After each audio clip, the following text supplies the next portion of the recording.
You're listening to Soap Dirt, the latest in television entertainment news. Hey, Bold the Beautiful fans, we have got some juicy spoilers in advance of the full weekly spoilers coming soon. Good stuff about Luna getting a well-deserved butt kicking, families divided into two separate Christmases, and a cheater and a creep exposed, and Ridge being mean to Brooke. It's Belinda from Soap Dirt, and let's get right into it. And please subscribe if you're not following us. So just by the way, Bold keeps pushing out spoilers later and later each week at the end of the week. So hopefully we'll have the weekly spoilers Saturday, but that's up to CBS Press, not me. So check back here often. Let's start with the cheater exposed. And that cheater is none other than Ridge Forrester. On Friday's episode, we saw Taylor Hayes say goodnight to Ridge. She was going to go back to Malibu, do the right thing, but then she decided to bring some booze upstairs and play hide the salami with her ex-husband. And then, of course, Brooke Logan came pounding on the door because she needs to explain her big plan. And here's what I wonder. Did Ridge stop what he was doing, which was Taylor, to go get the door? Because he's all rumpled on Monday's episode and Brooke's still in her I'm the new CEO suit. And I guess that means Taylor's upstairs all, half undressed, shirt off, just in her camisole, waiting on Ridge to come back and get back to yumming.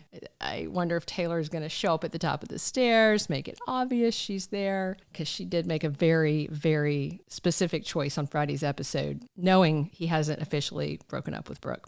So Brooke is going to try and tell Ridge she took the CEO job for him. She tells him it's all for you. And despite Brooke's insistence, Ridge just claps back about her putting a knife in his back. I can't imagine he's going to listen to one thing Brooke says, especially if she tries to tell him about her startling plan, which I guessed in a recent video correctly was not a plan at all. It was just her asking Carter to give the company back. That is just a bad idea doomed to fail, because Ridge and Eric and Steffy all ask him to give it back, and he's not giving it back. That's not a plan.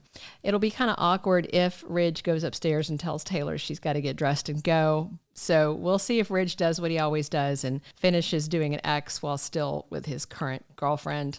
Maybe he will officially break up with Brooke before he goes back upstairs. And speaking of creeps, we've got Electra hopefully figuring out just how creepy her stalker Remy is. She's over at Il Giardino next week telling Remy about how she got fired and she doesn't know why. Well, he knows why.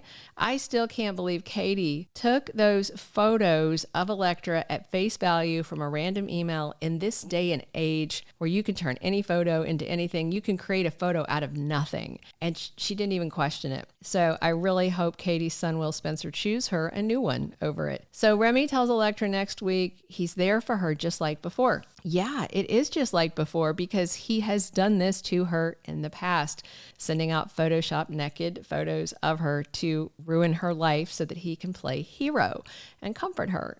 For some reason, Electra winds up in that gross little hidey hole apartment of Remy's and sees his wall of shame, all those photos of her, and she screams. I wonder if Electra runs out and away, or Remy gets hold of her and, tries to talk his way out of it. There's no way to explain what Electra is seeing other than the obvious, but Remy is clearly quite good at gaslighting her. So, it would be a pretty fast-paced plot for her to figure it out, and go back to Katie and, oh, I know who's doing this, yada, yada. They drag stuff slowly, so I'm very interested to see how he explains himself. And speaking of gaslighting creeps, we've got Luna scenes next week. Bill Spencer comes back up to the jail to visit her and finds her face all bashed and bruised, and he wants to know what the hell happened to Luna. And I'm sure she's got a big sob story ready for Dollar Bill. I expect Luna will likely tell Bill she's being hassled by other inmates and she's scared and she needs to get out.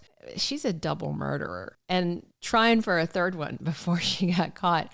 If I was a betting woman, I would guess that Luna probably did that to her own face, specifically to trick him, smiling like a lunatic while she was bashing her head against the bars or something. Bill's about to get suckered into getting her a lawyer, I think. And if Luna does get out, she's still crazy and she'd go right back to her craziness. So Bill needs to just like toss her a Band-Aid and walk out. But we all know he's about to get suckered. And then we've got Christmas parties, one for the Logans and the Coup crew and one for the Forresters, who are all on a leave of absence that they never agreed to. And I guess there's a slim chance that Brooke shows up to the Forresters. There's some photos from CBS behind the scenes, but she's dressed up over at her house. And then there's just one picture of her more in like a suit thing over at the Forresters. But I think actually that was behind the scenes of the actual Christmas party they had for cast and crew. So I don't think she's going to be over at the Forresters for Christmas. So she is still wanting Carter and Hope to think she's on their side, and we'll see. I'm still betting Ridge tossed her out and won't listen and says, you chose Hope over me, the woman who stole my company with Carter. We're done, stuff like that. But Brooke has a consolation prize this week. She's not with Ridge for Christmas, but Bridget Forrester is there for her mom's party. And guess who's not at the Logan shindig? Well, that's Donna Logan. She is over at her husband Eric's side, and I cannot wait to hear what Donna has to say about her niece Hope stealing his company and her big sister Brooke taking Ridge's job. And I definitely hope Donna is Team Eric in this. Pam is also on hand at the Forresters for the party. She and Donna have matching pajama sets, which is pretty funny considering their terribly contentious past. Remember when Pam poured honey on Donna and left her to get eaten by a bear? Taylor Hayes is at the Forrester mansion in a party dress, and Finn and Steffy are on hand with her giving a toast about the power of family and Christmas. Over at Brooke's place, the takeover twosome of Hope and Carter are all smiles. I guess they got Forrester Creations for Christmas, but I hope they save the receipt because they are gonna have to return it. Katie is also over with the Logans while Zende is with the Forresters. And I wonder if he tries to tell Ridge about Brooke's plan to ask Carter and Hope nicely to stop what they're doing.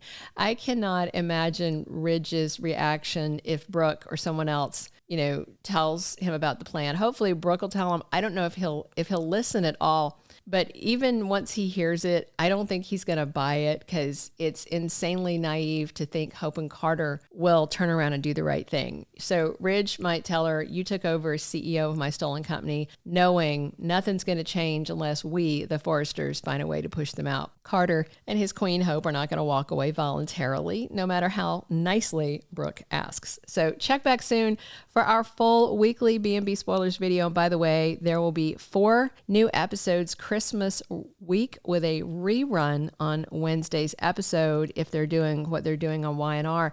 And I really hope they do exactly what they're doing on Y&R. They are winding back the clock and showing an encore episode on Christmas Day from 1985. So maybe BBold will roll that clock back and give us something from the late 80s or early 90s as well.